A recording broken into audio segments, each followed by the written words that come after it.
The protagonist of this story, Chen Yu, ends up accidentally migrating to a parallel world, a world infested by monsters. Monsters so powerful that they can destroy armored tanks with just a blow of the hand. Meanwhile, traditional weapons were basically decorated water pistols. Humanity had a chance when people appeared who awakened a special energy called Qi energy. These Qi users fought the monsters and restored peace. Thus began the era of national martial arts. Qingqiang City Second College is one of the institutions that train new talents.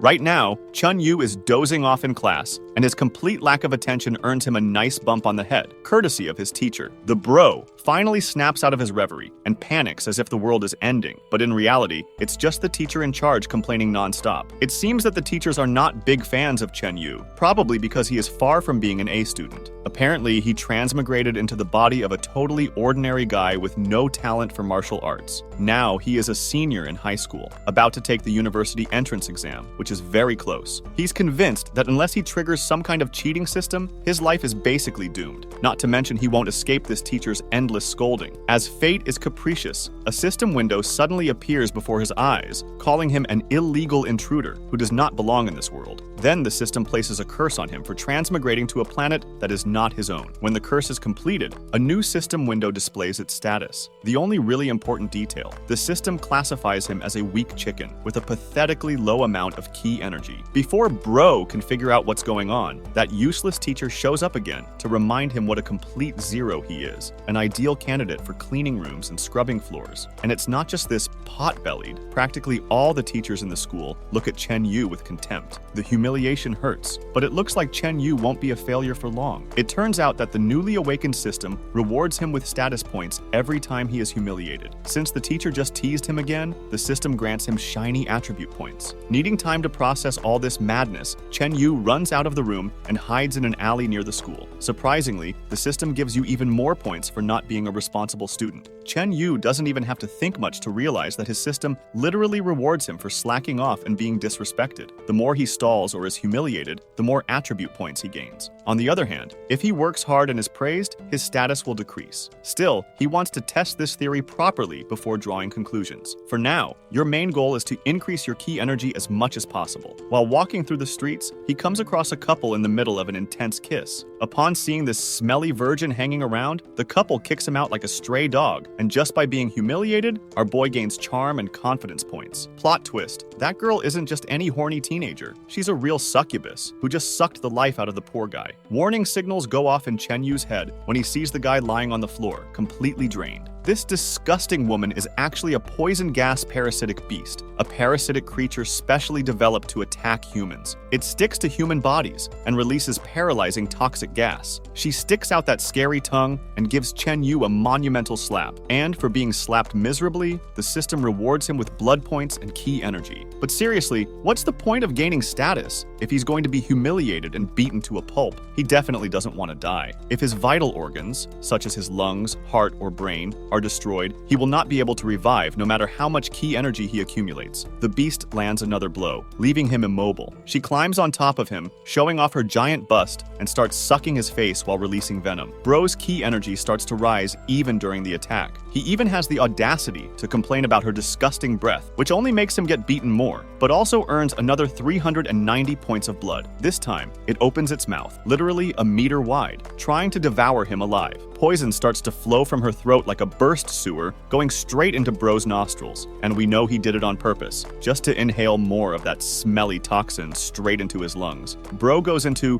full junkie mode, inhaling it like it's premium grow fuel. As the poison floods his lungs, the system begins bombarding him with non-stop notifications, proudly announcing how many points he is earning. Eventually, he passes out. It seems there is a limit to how much poison a man can handle. As he lies there, helpless, that crazy parasite sees her chance and jumps on top of him. But just when it looks like it's game over, the guy rises from the ground like a zombie rising from the grave. He grabs her hands and throws a punch so brutal that it goes straight through her stomach. Her breasts literally explode instantly. The guy went into full Saitama mode. The only difference is that Saitama trained hard to get there, while Chen Yu became stronger by being mocked and massacred. The commotion draws the attention of a few people nearby, but before anyone can see his face, Chen Yu flees the scene. About half an hour later, a beautiful woman appears at the scene of the crime to investigate. It turns out that parasitic beast was a scout, sent by mutated monsters that invaded the city. What really catches her attention is the blow that killed the creature. It was so powerful that it could only have come from at least a level 2 cultivator, and still, there is no sign of who did it. Meanwhile, our boy finally arrives home. His mother is busy in the kitchen, so he sneaks into the room before she notices the bloodstains on his clothes. But someone is already inside, his older sister, a cat. Naturally, she notices the blood and asks what happened.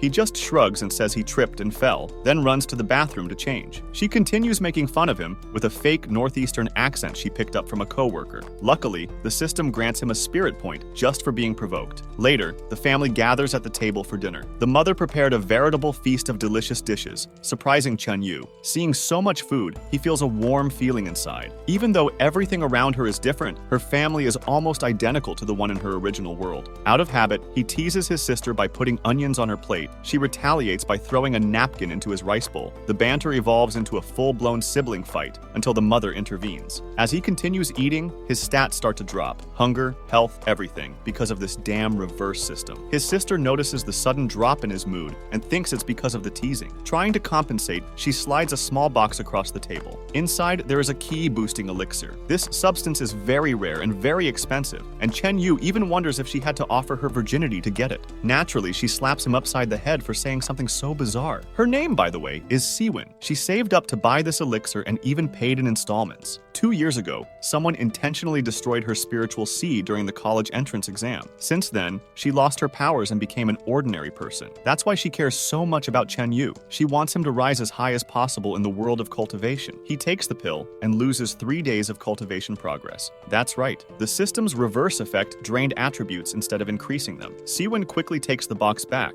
worried that he will sell the rest on the black market. She decides that she will give a pill every 2 days. Personally, Chen Yu walks the streets alone, thinking of ways to speed up his cultivation. He decides to try something like that poison incident again. Take out your cell phone and start researching the most toxic substances that detonate the spiritual seed. He writes down everything about the suspicious drugs and bizarre methods he finds, and decides to start small. He goes to a local 7-Eleven to take a test. Choose something less lethal, cigarettes. At the counter, there is a woman with huge breasts, and the guy can barely control himself just by looking at her. He asks for a pack of cigarettes, but she approaches and reminds him that he is underage. After making fun of him, she parades past. The bro takes it personally. In revenge, he throws firecrackers at her back, takes the pack of cigarettes, leaves the money on the counter like a gentleman, and flees the store. Then he finishes the entire pack in a few minutes. You look terrible after inhaling this. If I'm being honest, it tastes worse than dog poop, but in the end, the effort is worth it. He gains 98 points of Kui energy and is now officially a 0.3 level cultivator. To give you an idea, a 0.5 level cultivator would already be considered one of the best second-year students. A level 0.8 would be among the top 10 in the entire school. If you reach level 1,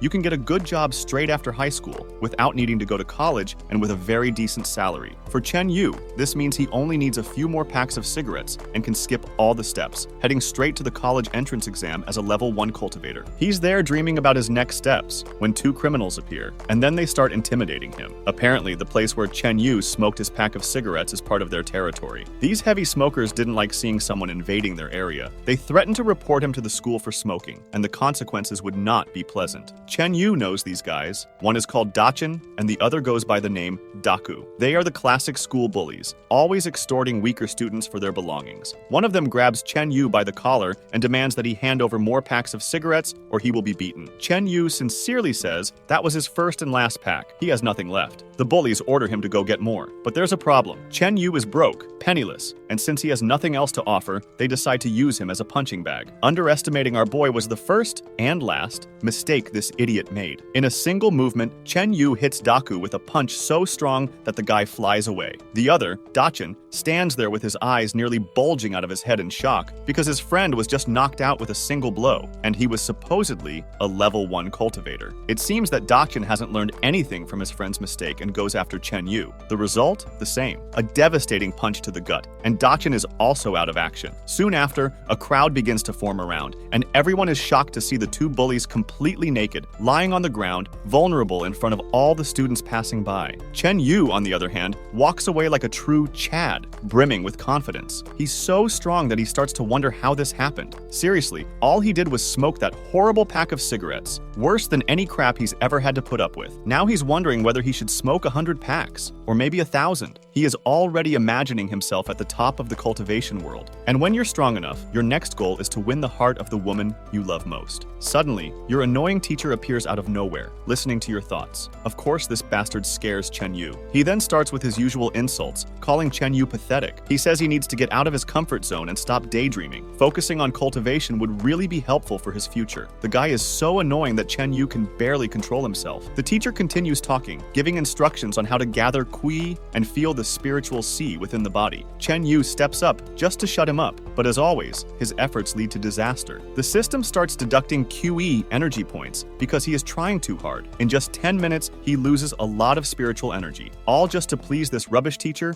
and get out of this mess. Then, an announcement echoes throughout the school. All teachers must lead their classes to the field and organize them into position. The school oath ceremony is about to begin. The principal, standing at the podium, excitedly announces to the gathered students that the battle for the spirit of the college entrance exam is approaching. This is a pivotal moment in their lives, a moment that will determine the course of their futures. As the instructor continues talking about the importance of the ceremony, the focus shifts to Chen Yu, who is in the crowd. The students behind him mock and make fun, laughing at him. But interestingly, instead of feeling discouraged, Chen Yu feels more confident. Every insult, every taunt only drives you to prove them wrong and earn status points in the process. Some of the insults are cruel. They say he's gay, that his family eats shit because they're so poor. This crosses the line, and Chen Yu, unable to take it, explodes in frustration. The crowd becomes even more aggressive, pouring more venom on him. But for Chen Yu, this is a double victory. Their words make you stronger, and each insult turns you into the opposite of what they think. It's almost ironic how much they're helping by trying to take him down. Meanwhile, an exemplary student takes the stage, a figure of grace and success. Her name is Qing Bi, a student at Capital University and vice president of the Cultivators Union. One day, she was the best student at that school, and now she is one of the best at the university. Chen Yu's teacher, upon seeing her, is completely enchanted, tells Chen Yu to pay attention and learn from someone like her. But Chen Yu is not impressed at all. In fact, he hates her. This is the same girl who, during the college entrance exam 2 years ago, deliberately destroyed his sister's spiritual sea, ruining her cultivation base. Qing takes the podium, applauded, and begins her speech. Her words brim with contempt as she declares that worthless people shouldn't even be eligible for the exam. They just waste educational resources and waste time. She points out that people like Chen Yu, who fail repeatedly, are exactly the type of students she is talking about. Her words hurt, and her lack of mercy is evident when she chooses Chen Yu as an example of everything that is wrong at the school. Chen Yu's teacher tries to apologize for not being able to turn the boy into a good student, but the principal reassures him that it's not his fault. Chen Yu is just an insignificant parasite, a deadweight for the school. He believes that getting rid of students like Chen Yu is the best option. After all, the school prides itself on producing exceptional talents, like Xing Bi, who are capable of representing the institution on a national level. The insults continue, but the worst of all happens when Xing Bi spits on his own shoes and orders Chen Yu to lick them. If he complies, she promises to write a letter of recommendation to ensure he doesn't end up like his trash sister. But Chen Yu responds by calling her right to her face. The boy's audacity leaves everyone amazed. The crowd goes crazy, shocked that he refused to lick her shoes. And then he raises the tension even further. He proposes a bet. If he doesn't pass the entrance exam, he gets down on his knees and licks her shoes, just like she wanted. But if he passes, she will have to apologize to her sister. Xing accepts the provocation and agrees to the bet. A smile spreads across Chen Yu's face, knowing that he will soon be able to crush her fragile ego. But just when he thinks things are going in his favor, trouble appears in the form of that same busty woman from before. She brings the police with her, accusing Chen Yu of stealing cigarettes from the store. The poor guy is terrified, not knowing how to get out of this. Sometime later, Chen Yu finds himself in the director's office, surrounded by authorities. He is narrowly not accused of robbery, as he left the money at the scene, and with the store owner's consent, no charges are filed. As it is his first infraction, the police officer decides not to arrest him. He narrowly escapes. However, he still has to face the director, who is far from satisfied. Xing Bi takes the opportunity to threaten him with permanent expulsion. If this happens, he will not be able to take the entrance exam and will lose the bet by default. So, the teacher in charge of Chen Yu tries to convince the principal to think differently, but the useless principal still gives him the expulsion notice, saying that he is no longer a student at the second college. challenge. The teacher tries to argue, but Chen Yu stops him and tears up the expulsion notice in front of everyone. With the attitude of a true Chad, he leaves saying that he will pass the entrance exam. As Chen Yu leaves, his teacher watches, still confused by how an expelled student can act so confidently. But reality soon hits. He is now out of school and without a way to take the exam. He's in serious trouble. He fears that he will be forced to fulfill what he promised in the bet, to lick Xingbi's shoes. And just thinking about it makes him panic. Chen Yu returns to the tobacconist's shop to confront the woman who caused his downfall. He yells at her for causing his expulsion, but she reminds him that she promised not to press charges, so it's not her fault. Despite his frustration, Chen Yu recognizes his words and realizes that what happened is karma for the problems he caused before. He sincerely apologizes for any inconvenience he caused. Seeing how truly sorry he is, the busty woman softens. He decides to offer him a job. Finding Chen Yu handsome, she thinks they could profit from his appearance. But Chen Yu doesn't want anything that would compromise his dignity and refuses the offer. Once again, he freaks out, wondering how she had the nerve to ruin the life of a promising student like him. Again, her expression softens when she realizes that she really was responsible for destroying the boy's school life. So he starts to feel sorry for him and agrees to help. Chen Yu, seeing an opportunity, asks her to find a school where he can enroll and still have a chance to take the exam. The woman, impressed by his dedication, agrees to help, but on one condition. He needs to work for her and pay what he owes for the cigarettes. With no other choice, Chen Yu simply accepts.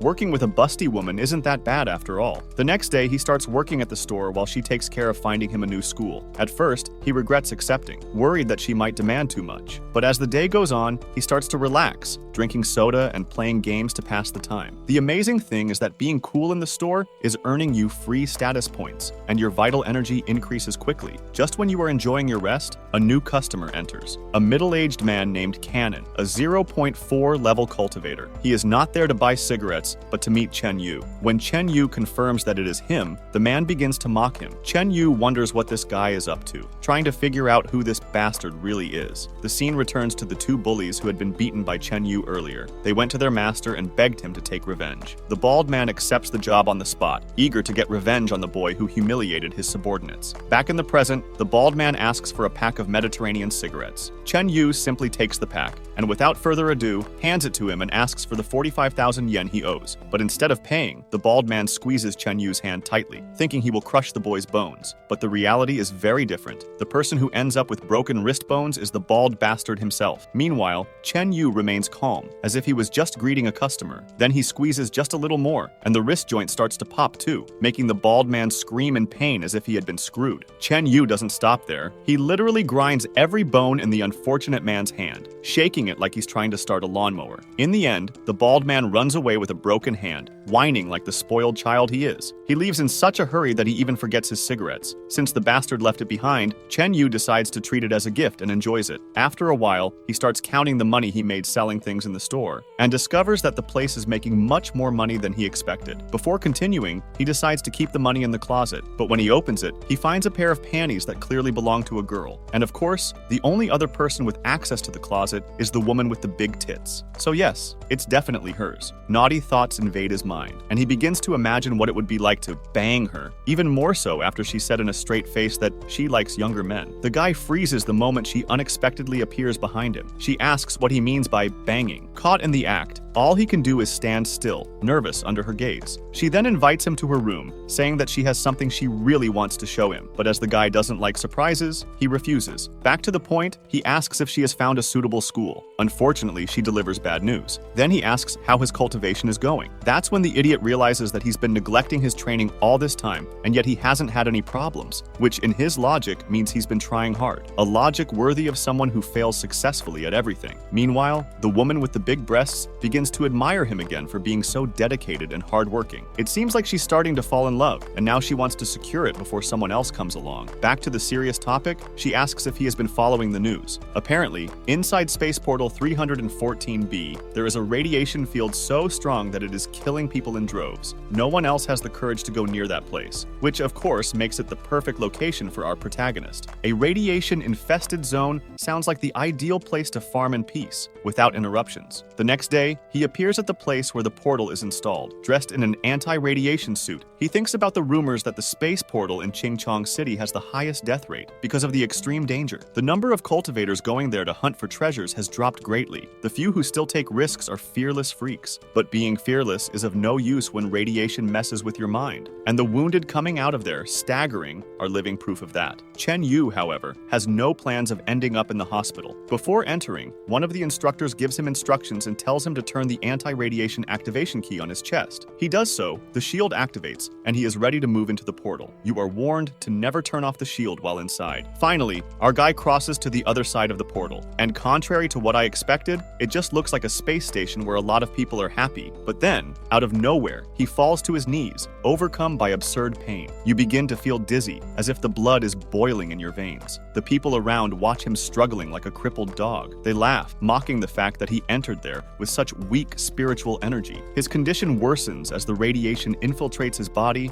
and it feels like his heart is going to explode. The crowd panics, shouting to help him before he dies. But here comes the twist. The guy gets up. The whole climate changes. He smiles like a child who just drank a liter of soda. We then discovered that everything was going exactly as he planned. The curse he carries reversed the radiation into an increase in attributes. And now he feels something so indescribably refreshing. It's like pure happiness. According to the information he was able to gather, the deeper you go into the 314b space portal, the higher the radiation levels. Until now, no cultivator has dared to go that deep because of how dangerous the place is. Treasure hunting activities were also officially banned. As he progresses, he feels the intensity increase, but this only fuels his motivation. Before he knows it, he's come as far as anyone has ever gone. When he reaches a dead end, he decides it's time. He deactivates his radiation shield, and the moment he does, he's hit with an absolutely insane wave of pain that he can barely handle. Radiation starts attacking him from all directions, trying to force its way into his body, but the guy can feel it. His stats are rising, and he's on the verge of evolution. 3 hours later, he is on the ground. Not from exhaustion, but because he just had the time of his life, cultivating and leveling up like crazy. Sure, the radiation is deadly, but to him it felt more like a body massage from a squad of elite masseuses. Invigorating, detoxifying, great for the skin. He's already spent more time there than he should have, so he runs towards the exit. When he leaves, he notices that the other competitors in the portal have started to fight each other. The woman who exchanges punches with a blonde guy is Ba Hu Yao, the daughter of the Bahong family. She demands to know who these goons are and why they are attacking her. The blonde doesn't respond. He just smiles disdainfully and orders his henchmen to take her down. It turns out he plans to sell her to the Justice Association for a good payout, but the lady kicks one of the brainless fools like he's a football, then knocks another down with a single punch. That's when the blonde sees her opening and goes for it, with his fist charged with energy, but the woman simply disappears, leaving his punch hitting the empty air. She reappears above him and stomps him on the ground like a cockroach. After these stunts, she lands back down. It looks like this idiot underestimated her strength and is now learning the hard way. But according to him, she is not invincible. Suddenly, she collapses. Turns out this crazy guy launched some kind of projectile before it tore her costume. In fact, this crazy person had already secretly pierced her protective suit before entering the portal. Every time she exerts force, the suit wears out more. Without the protection of the anti-radiation shield, even the Bahang family's daughter is just another injured mammal. While she is there, defenseless, the bastard decides to go after her. That's when my guy steps in and grabs his filthy hand before he can humiliate her. The woman's blurred vision can barely make out the face of the Giga Chad, who has just come in to save her, and she faints. The blonde is not at all happy about the fact that someone interrupted his fun. He punches our friend as hard as he can, right in the jaw. Chen gets angry, so he decides to throw a punch too, but he misses and gets hit again by that bastard. Another brutal punch lands in his face, but instead of pain, it's just stat points and free health. The blonde starts to feel convinced. He thinks he's in control. Chen Yu tries again, misses again, and gets hit again. He keeps trying to land a single hit, but every time he ends up getting the full hits. The point is that he is doing this on purpose, taking the hits to level up. The blonde, in turn, is getting tired. He's already thrown so many punches that he barely has any resistance left. Then, he pulls out his last trump card. He calls in his injured henchmen, and together, the trio launches a green electrical technique that begins to tear Chen Yu apart from the inside out. But everyone knows how masochistic our boy is. All this pain is just pure pleasure flowing through your body. The blonde smiles and says that the real pain starts now. This technique not only shocks you, but consumes your internal energy, makes your body heavier, and makes your organs fail. Even your vital energy, Kui, becomes corrupted. But all these side effects are just music to our boy's ears. He makes a dismissive gesture, raising his middle finger right in the bastard's face. The trio starts shocking him again, and this masochist is loving every second of it. Not getting the reaction he wants, they increase the intensity, which only increases his twisted pleasure. Soon, he's on his knees, his mind going numb, his eyes rolling back, his cheeks red, completely lost in the sensation. The blonde is exhausted.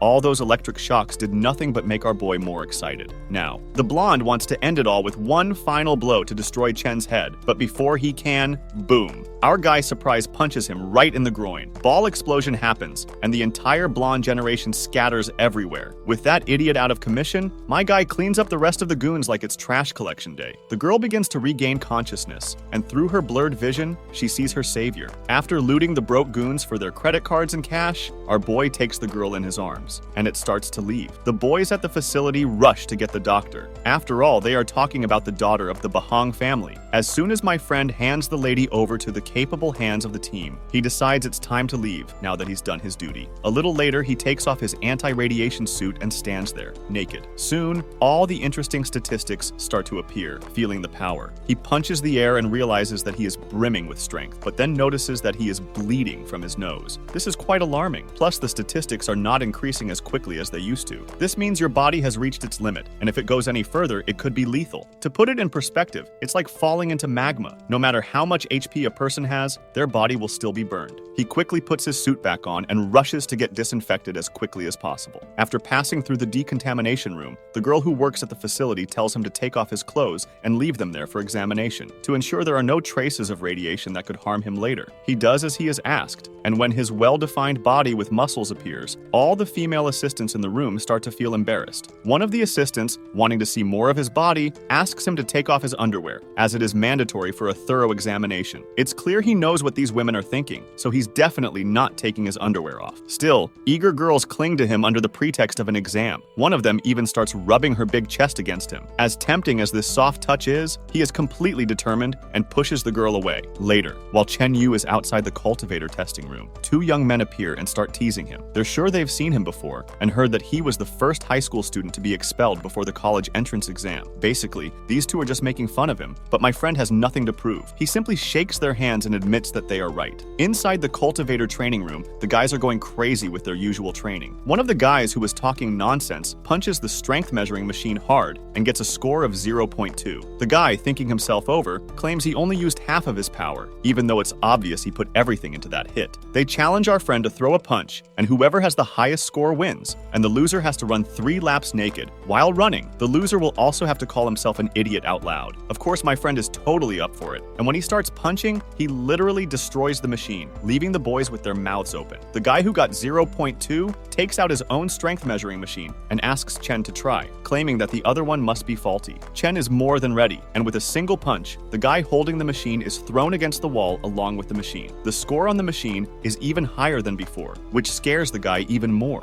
This idiot who was so arrogant before is now a crying wreck. Chen makes sure to give them what they deserve after knocking them out. He ties them up naked, since they can't call each other idiots, as agreed. Chen leaves a note saying, "They are the idiots." Later, Chen returns to the tobacco shop. As the store is closed, he tries to enter the apartments above through the window. To his surprise, he finds the busty store owner casually relaxing on her bed, her assets sagging. He gets scared, trips, and falls right on top of her soft, undulating body. It seems like she was already watching something spicy and is ready for some fun with him, but Chen quickly goes downstairs as he needs to open the store. While he works at the store, the girl decides to look for a school for him. Chen puts some of his money in the drawer and takes out a pack of cigarettes for himself. He lights several cigarettes at the same time and begins to inhale deeply. The wave of statistics makes him feel totally excited. He is smoking so much at once that he accidentally sets off the fire alarm, triggering a downpour to put out any possible fire. Next, we cut to a company called Levy Group. Inside the building, we see that pathetic blonde who had his private parts injured. He is reporting to his boss the sad news that he failed to kidnap the Bahang family's daughter. The reason is that someone intervened and saved her. Wasting no time, the boss shoots the blonde bastard on the spot for his mistake, and then orders the other doormat to track down the savior of the Bahang family's daughter and kill him. Cut to the tobacco store. Chen is dozing off when suddenly his phone starts ringing. It turns out to be your mother, bearing great news. Your sister is getting engaged. The news hits Chen like a truck. Her sister complains about everything, so the fact that she found a guy is shocking on a spiritual level. Later at home, we meet this bald idiot who is actually Siwon's fiancé. As soon as Chen enters, the bald man mistakes him for her ex-boyfriend. Chen, remaining calm, simply takes the cup from the guy's hand. After all, as Siwon's brother, he's basically a father figure, and as per Chinese tradition, he accepts the cup of tea. Chen then begins to interrogate the bald man, asking his name and age. The sweaty idiot introduces himself as 34-year-old Wang Shu. Chen continues to press. Wang says he is the son of the owner of the factory where Siwon works, claims he owns a villa, some apartments in luxury communities, and even drove a BMW today. Oh, and he has enough savings to live comfortably. Chen then asks the real question: why choose his sister? This is where Wang's true nature comes out. He says he likes women with a great personality and a curvy body. Seeing how strange this guy is, Chen makes up an excuse and ends the conversation, refusing to hand over his sister. Of course, his sister explodes and starts hitting him. After seeing Chen get an envy-inducing beating, the creepy idiot instantly changes his mind about marrying Siwon. She later drags Chen inside and demands to know what happened. It turns out that Chen has discovered that she is only marrying the rich bald man for one thing: chi-enhancing elixirs. She is a little embarrassed about being exposed like this, but in the end, she admits that she is willing to do anything as long as Chen becomes the best cultivator and makes her proud. For some reason, Chen suddenly changes his attitude and starts calling the bald man brother, as if nothing had happened. Even Siwon is shocked by how quickly he switched sides. To speak privately, Chen invites his new brother to a footbath center. Clearly, Chen is trying to take advantage of the situation, making this bald idiot pay dearly for everything. Soon, the manager approaches. It's clear he already knows Wang. It turns out that Wang has brought plenty of customers there before, so it's no surprise that he's a regular. When they enter, the manager whispers to Wang about the new girls they hired. Wang asks to keep it a secret, as he doesn't want his fiancé's brother to know about the perverted things he used to do. Just thinking about girls makes a guy start to salivate. Anyway, they sit in the lounge, and Wang pulls out a stack of cash, asking the manager to give Chen Yu the best the place has to offer. It doesn't take long, and 3 large women with full breasts appear, ready to serve. One of them sits right next to Chen. Since he is too young to drink alcohol, she offers him her milk. Well, it looks like it's not milk she's talking about, but a glass of wine that she places between her huge breasts. She wants him to drink from there. Chen takes the drink, and as soon as he downs it, boom, the status points increase. The other girls start rubbing it in too, accumulating even more status. Since Wang is paying 1,000 W per drink, Chen wonders how much he will get for each cup. Wang, trying to get Chen drunk and pass out to keep the girls for himself, offers 30,000 wen if Chen drinks it all. Chen pretends and drinks all the liquor, then pretends to pass out, believing the coast is clear. The perverted bald man then rips off his shirt and starts having fun with the girls. Meanwhile, Chen had already set his phone to live stream, showing everything this idiot was doing to the world. Wang ends up being arrested and publicly exposed, while Chen gets his money and has the time of his life. Later, our guy returns to the tobacco store, completely exhausted. There, the big, full-breasted girl brings the good news that she has finally found a school for him. The guy lights up like a kid in a candy store. He is later seen receiving a new shipment of cigarette supplies from a delivery man, but unknown to Chen, 3 shadowy figures are hiding behind him. And yes, the target is Chen. These Power Ranger wannabe clowns finally reveal themselves. Their strange actions make Chen turn around and ask who the hell they are. The redhead reminds Chen of the incident at Portal 314B, where Chen ruined their plan to kidnap the Bahong family's daughter. They still haven't forgotten their blonde friend, the one who had his balls crushed and died in a humiliating way.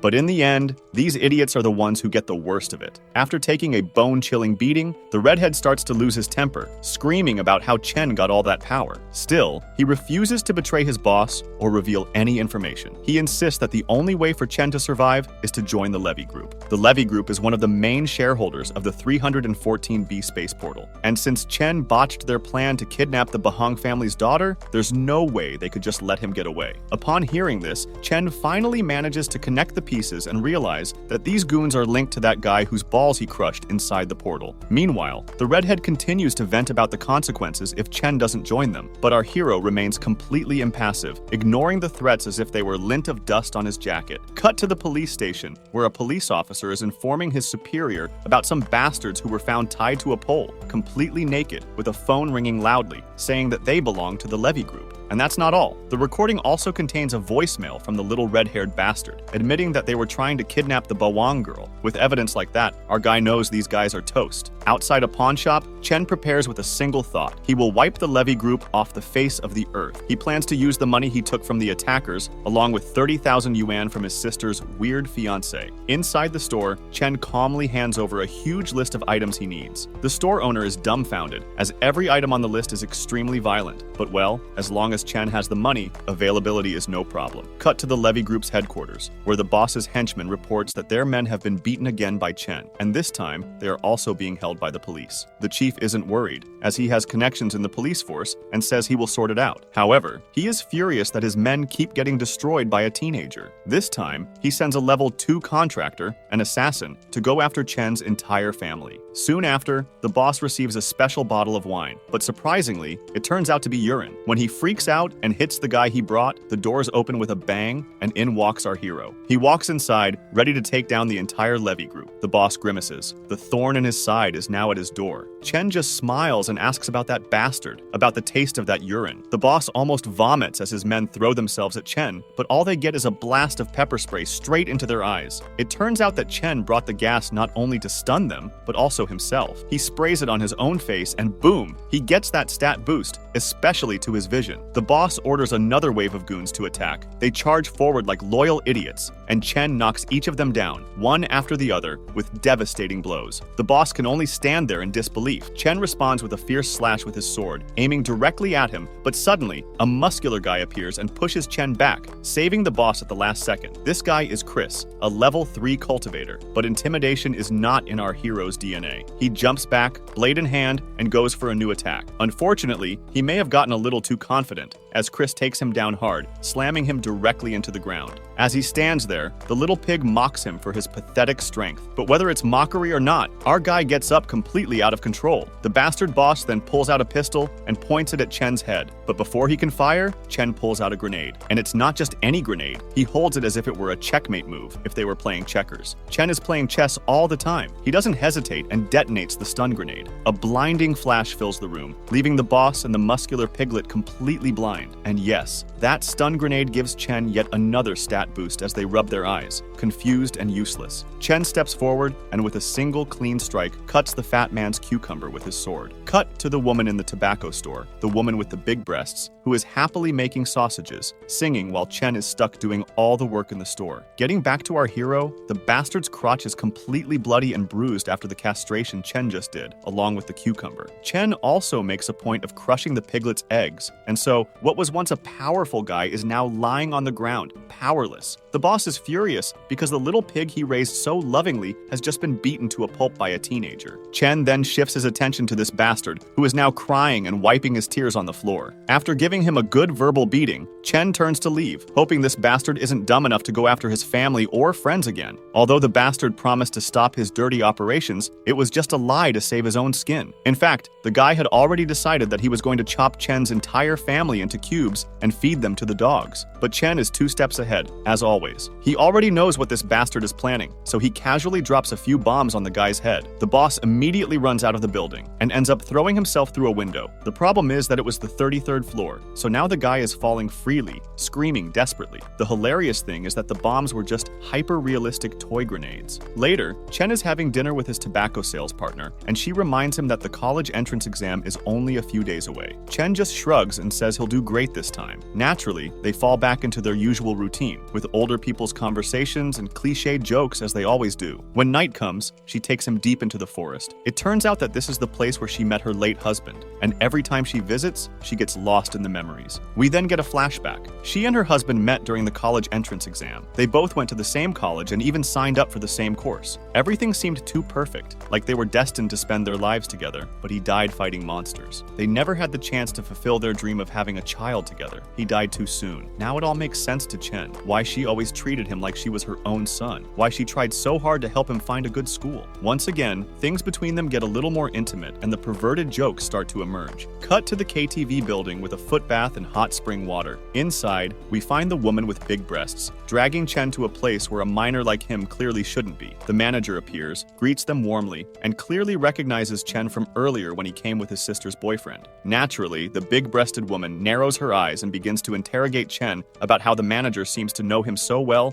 as if he's been there before. Chen panics and turns the tables on the manager, asking, how dare he try to identify a guest who has never visited this place even once? The manager quickly realizes the situation and joins in, saying he was just guessing. But unfortunately for them, the big-breasted woman already knows that the two are trying to trick her, so she soon punishes them both. Still, Chen sticks to his story, claiming that a gentleman like him would have no reason to set foot in such a vile place like that. It's then that the sex workers come out and greet Chen as if he were a regular customer. Well, the cat's out of the bag, and he's running for his life because, well, it depends on it. Meanwhile, in a dark and remote area, monsters surround the exit of a tunnel. Inside this tunnel, there are two injured people, almost without strength, trying to come up with an escape plan. It turns out that the woman is actually Xingbi. She has already confirmed that a beast skin is approaching and that they need to warn the others before it is too late. But in a cold and calculating way, she decides to use the poor boy as bait. She plants some kind of talisman on his back and runs out of the tunnel, leaving the guy for dead. Cut to the Qingking Municipal Government Building. Inside, the boss is screaming about how Xingbi, one of Capital University's most talented students, has completely disappeared along with her entire team. The entire committee falls silent as he demands answers as to why there is no report on his group, but they don't have to wait long as Xingbi enters, covered in blood from head to toe. The boss almost has a heart attack when he sees her alive. She explains that their mission was to investigate the mutant beasts in the suburbs, but everything turned into a disaster. She is the only survivor, and then reveals the bombshell. The wave of beasts is coming. Her team went deep into the danger zone to collect vital information, including the scale of the approaching wave, but they all died in the process. The only way to avoid mass casualties now is to issue a citywide attack alert and prepare for the battle ahead. Cut back to the hot spring footbath, where we meet our friend again with the big-breasted woman. She's on stage trying to impress the audience with her singing, but instead of lifting spirits, her voice is making ears bleed. Finally, she stops and asks for a critique of her performance. Of course, no one has anything good to say. Suddenly, a citywide attack alert sounds, signaling that the wave of beasts is approaching. Chen is shocked. When the wave of beasts hits, the entire city will become a slaughterhouse for the monsters. The big-breasted woman grabs Chen's hand and starts running down the street. The entire city is in chaos. Panic has taken over, and the main areas of the city are already blocked. Everyone is being instructed not to leave their homes without permission. People are loading loved ones into emergency vehicles to evacuate. The big-breasted woman forces Chen into one of the cars and then heads towards the eastern city wall, running in the opposite direction of everyone else. She knows that only cultivators of level 1 or higher have any chance of stopping this chaos. Eventually, Chen's car arrives at the refugee center in Qingcheng City. When they get out of the car, Chen immediately calls his mother. When she answers, he tells her where he is. He asks if she was evacuated. His worried mother starts talking about his sister, but before he can hear any more, his sister appears right in front of him. The caring sister seems worried about him. She brought some supplies in a bag she prepared for him. She hugs him and tears of joy fill her eyes. So, she runs to find their mother. Meanwhile, Chen feels sad and despondent, realizing that he is hiding in a shelter like a pathetic dog, while his family is outside fighting for their lives. All the pleasant memories of your family flash through your mind. Without wasting a second, he rushes to join the fight against the beast tide. Cut to under the gate of the eastern city wall. All the martial artists are gathered, ready to fight. Chen arrives completely out of breath. Then, he notices some soldiers dragging a girl who is not officially registered as a martial artist, but still insists on fighting. When she is denied, she destroys everyone around her with her powers and then punches Chen for no reason. In response, Chen destroys it back as an act of revenge. Honestly, who knows why all this nonsense was necessary? The author really outdid himself this time. While Chen is there, he sees the beast tide approaching. A veteran soldier on the wall tries to motivate the group, promising to fight alongside them to defend the city with his life. His speech cheers everyone up except Chen, who loses several spirit points from the speech's positive impact. Finally, the monsters and martial artists face off. Chen begins to climb the wall, but is stopped by a man with an eye patch, who warns him of the danger ahead. If Chen doesn't want to become monster food, the old man says he shouldn't go up. Naturally, being insulted gives Chen more stat points, which keep piling up as the old man keeps belittling him. The old man tries everything he can to stop him, but Chen is so confident that he simply continues climbing. When he reaches the top, Chen starts slashing monsters left and right. As he fights, he tries to spot the busty woman from the tobacco store, but she is nowhere to be found. Then Chen is attacked by a spider woman with level 2 powers. Their webs are sharper than blades. She drags him closer and smothers him with her huge bust. All the pleasure starts to go to Chen's head, and he gains stat points for the pleasure. But as soon as she squeezes harder, poor Chen starts bleeding, which only earns him more stat points. This momentum is enough for him to swing his katana like a real Giga Chad, cutting the spider woman as if she were a simple vegetable. As she falls, a level 5 monster appears, known as the Ferocious Steam Mutant. The soldiers on the wall fire a blast of fire, obliterating the monsters. Their victory is short-lived, however, when they realize that the monsters are healing at an insane rate. As the soldiers panic, the monster spits out a huge amount of toxic goo, dissolving everything it touches. Fortunately, Chen jumps back in time, realizing how unstoppable these monsters are. Chen knows the woman with the big breasts must be out there, dying. Cut to a group of soldiers completely surrounded by monsters, with the woman with big breasts among them. She's like a female Giga Chad, slicing the monsters like they were cucumbers. Then, she spots a particular monster, the one that killed her husband. It seems that her wish has come true and she begins to radiate an immense aura, rushing towards the bastard like a bullet. Chen finally spots her, and despite ignoring the old man's warnings, he jumps off the wall, while the woman with large breasts pierces the monster with her weapon. But the monster heals as quickly as it is injured. She falls to the ground, exhausted, and the monster reaches out its horrible claw to catch her. But Chen puts himself in front and rescues her at the last second, although he is unable to escape the monster and ends up taking a strong blow to the back. Of course, this move only increases your stats. It was close. If the blow had been a little stronger, his body would have been obliterated. Chen takes out his gun and starts firing a barrage of bullets. Soon, they are surrounded by monsters from all sides. The two fight with determination, but they also make a point of escaping the mess. The same monster from before spits out its acidic goo again. Chen maneuvers his way out of the mess, causing the goo to dissolve the other monsters in the process. He holds the large-breasted woman in his arms and continues to dodge her attacks. Seeing how corrosive this goo is, Chen decides to take advantage of it. Suddenly, the monster grabs the woman with its tongue and starts throwing her back and forth. Then, he spits a huge amount of goo all over her. Chen jumps between them, getting all the goo on his back. The goo begins to eat away at his skin, causing him immense pain. But this pain gives him a much-needed power boost. And so, Chen unlocks Super Saiyan 2. The other monsters attack,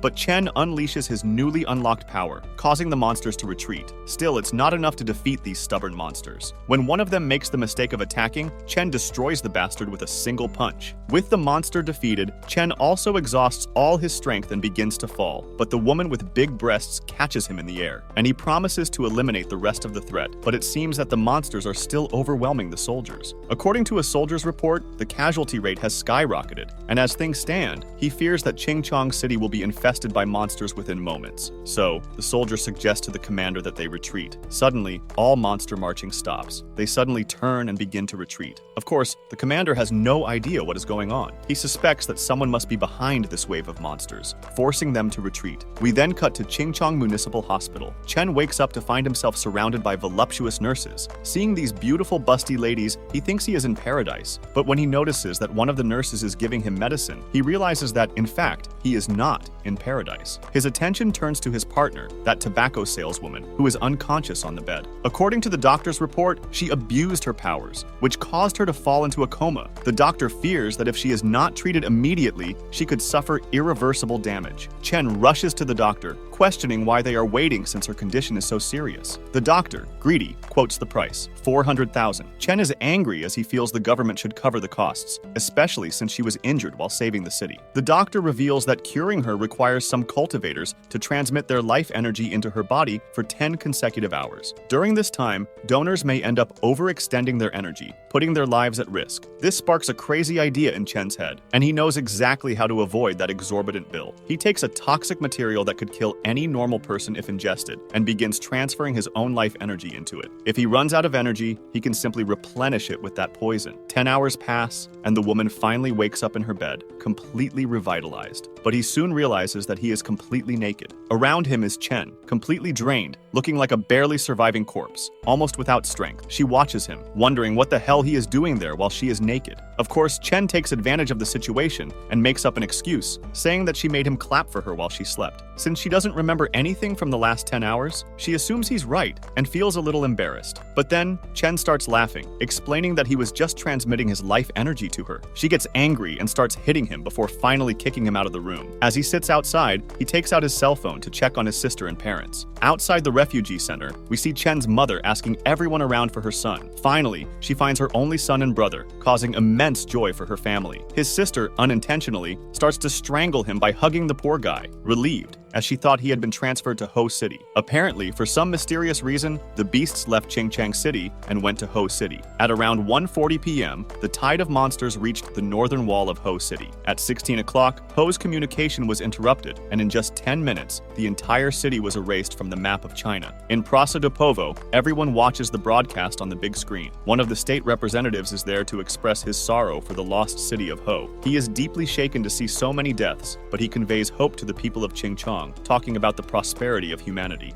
5 days pass, and there in the 314B space portal, Chen is looking at his pathetic statistics. He returned to level 1 again after spending a lot of life energy helping the Great Lady. He begins his training session. The steel balls he is cutting contain mysterious technology, which appears very advanced. Chen imagines selling them to a pawn shop to make some money. As he continues cutting all those balls, he realizes that the dark, sticky substance coming out of them is some kind of chemical that is harming his body. Well, it looks like it's time to start accumulating life energy points. He keeps slicing balls to increase his stats, all the while acquiring that alien technology. Later, when he comes back with all the high-tech equipment, he starts tinkering with the motherboards. That's when he removes a memory card from one of the cards and connects it to his computer to unlock all the secrets stored inside. But the big lady enters the room, scaring him. He quickly removes the card and pretends he's not doing anything. Later, Chen browses the website to buy tickets for the college entrance exam. But for spectators, each line is ridiculously expensive. He doesn't know how he's going to get tickets for his family. Soon, he has a brilliant idea. Later, we see Chen at a pawn shop, where he can be seen massaging a woman with very large breasts. With her breasts sagging, the woman makes it clear that he won't get anything for this massage. Then, the appraiser appears with the high-tech plate Chen gave him, and confirms the validity of Chen's claims that this material actually comes from Qingchang City's space portal. Now, the only thing left is negotiating the price. Chen feels satisfied with the loot he got, as he is being generous and not asking for more than $1 million for a piece of hardware. The woman there offers only $20,000. Take it or leave it. The guy tries as much as he can to negotiate, but the woman only lowers the price to $10,000. The poor man can do nothing but sink into despair. The woman finally decides to stop playing with him and agrees to pay $30,000 if he agrees. She's only going to pay $30,000 because what he brought is so unique and she's never had anything like it before. Chen comes around to shake her hand in a flash, and then shows off even more of those main plates, demanding that she pay $30,000 for them too. The woman is shocked to see this. If I had known he had more of this junk, I would have negotiated more aggressively. However, she is only willing to offer $25,000 for these two. Well, the guy accepts and, with another handshake, sells her the 3 main plates, but then he takes away 2 more. Of course, he finally snaps her out of it, and she berates him for tricking her, causing her security guards to kick him out. Later, as he counts the money, he feels a little disappointed that he couldn't sell those last 2 pieces. Anyway, decide to apply to school before worrying about anything else. Cut to school building number 7. In one of the rooms, the students already know that someone expelled from school number 2 is now joining them. At that moment, the guy enters the room with such a strong aura that the girls start to sigh, while the virgin and envious boys start to lose their patience. Chen, however, goes from an unbeatable Sigma to a nervous wreck when a woman sneaks up on him. Later, Chen arrives at his assigned table, only to find the table engraved with several nonsense words. Looks like the guy isn't very welcome there. Not only do the students hate him, but even the teacher is involved. Still, the guy doesn't let these setbacks discourage him. He pretends to be excited and happy, causing complete confusion in the room. Since he doesn't have a chair to sit on, the fiery girl who fell in love with him immediately invites him to sit in her place. She even starts to imagine sitting on his lap. The teacher cuts off the conversation and instructs Chen to simply continue standing if he doesn't have a chair to sit on. Since the guy has no choice, he simply stands. The teacher then reminds everyone that the exam lasts 2 days, on the 7th and 8th of July, that is, tomorrow and the day after tomorrow. Basically, each round adopts the best of one method. The winner immediately advances to the next round. Therefore, Chen will need to know how to harness his strength and energy. When saying this, the teacher does not forget to throw a hint, assuming that an expelled student like him will probably be defeated and fall to his knees in the first round. The other students are not far behind and can't help but mock. The guy suddenly moves with lightning speed, appearing behind those assholes and knocking them to the ground with force. After teaching them a lesson, the guy grabs those by the head and demands they apologize. The criminals waste no time and apologize. The teacher, unwilling to tolerate the mess Chen is causing, threatens to expel him if he continues this. The guy just drops the and decides to call it a day. The next day arrives, and there is a huge queue outside the exam stadium. Finally, the day Chen had been waiting for. Suddenly his cell phone rings, and it's his sister. She wastes no time with greetings and starts shouting, wanting to know how he got those expensive spectator seats at the stadium. She's sure he must have done something suspicious to get that. He hangs up the phone, but not before saying that your time to come in has come. In the exam hall, his sister is still angry about not getting the answer she wanted, so she just assumes he must have gotten some rich woman who is doing everything for him. Meanwhile, the tobacco seller with the huge breasts is sitting right in front of Chen's sister. After hearing Chen's sister's outburst, she assumes that he really must have a girlfriend who is spoiling him. A while later, an instructor takes the stage and finally announces the start of the first round of the preliminary competition. The first fight is our boy against Ma Shuai. Both guys enter the arena facing each other, and it turns out that they already know each other, but since we have no idea how they met, we go back a few minutes before the exam starts. Chen is in the bathroom, relieving himself. Suddenly, some guys try to get a peek at his cucumber, which appears to be the length of a hockey stick and the thickness of an elephant trunk. After releasing the dragon, Chen zips up his pants and turns around, only to find some guys begging for tips on how to grow their own cucumbers. To mock them even more, Bro takes out a ruler. The cucumber is only 15 centimeters, but the markings say 50 centimeters. He kisses the air like a victorious hero, leaving the ill-equipped gorillas behind with crushed egos. Meanwhile, an excited girl in your class is listening to everything and starts blushing madly, realizing that maybe she would really like to ride this cucumber roller coaster someday. We go back to the arena, Chen against micro-penis Ma. That jealous bastard tries to be dirty and surprise elbows Chen, making him trip. So the punk goes into the forbidden zone, aiming straight for Chen's most precious treasure, his family jewels. The micro-penis crowd starts screaming, excited to see Chen lose the one thing they envy most. Ma lands the blow right on the eggs, but Chen only gains fertility points after having his balls burst. The blow should have ended everything, but instead, Chen smiles. An arrogant, defiant smile that makes the micro-penis crowd's faces fall. Then, Chen lifts his leg like the wrath of God about to descend. Ma immediately falls to the ground, like a begging dog. Turns out he used all his key energy in the desperate attack and is now out of battery. Not wanting to be completely defeated, he gives up. The referee announces Chen as the winner of the first round. Next up is a broken girl from school number 2, Ying Li. She enters the arena as if she's going to start a serious fight. Chen's aura explodes the moment he arrives, and her short skirt begins to wave like a flag in a hurricane. She spends the entire fight trying to hold on to her skirt. Eventually, she can't handle the pressure and gives up. Round 3 is with a weird androgynous guy from school number 3. His first move may seem intimidating, but the guy immediately gives up, saying he's too much of a fan of Chen's power to fight him. Chen doesn't have the patience to explain his secret, so he just shoves the guy in the dirt anyway. In the 4th round, more crazies show up, and this only results in more beatings. Then comes a pretty woman with a crush on our guy. Everyone assumes this is going to be a flirting situation without a fight. The referee doesn't allow this and yells at them for turning the battle arena into a soap opera. Suddenly, the girl jumps forward, aiming a knee strike with all her strength. Our guy simply grabs her knee with his bare hands and trips her, but before she falls to the ground, he hugs her as tight as possible, making her breasts squeeze between them. So we came back 5 minutes before the assessment. Chen is about to leave the bathroom, while the bastards behind him are furious. At that moment, he finds a woman in love with him, who has been keeping an eye on him. She purposely sneezes on him and starts wiping off the saliva and mucus that got on him. The act of cleaning is just an excuse to touch and feel Chen's favorite part. She literally starts to get aroused just by touching her abdominal muscles. But before she goes any further, Chen grabs her hand in an attempt to stop her advances. As he gets closer to her face, Chen's nostrils fill with her bad smell, causing him to sneeze right in her face. Of course, the woman doesn't appreciate the smelly saliva on her face. She can't help but feel angry and explodes at him. The police arrive to arrest Chen because everyone in the crowd, along with the guards, thinks he is a molester.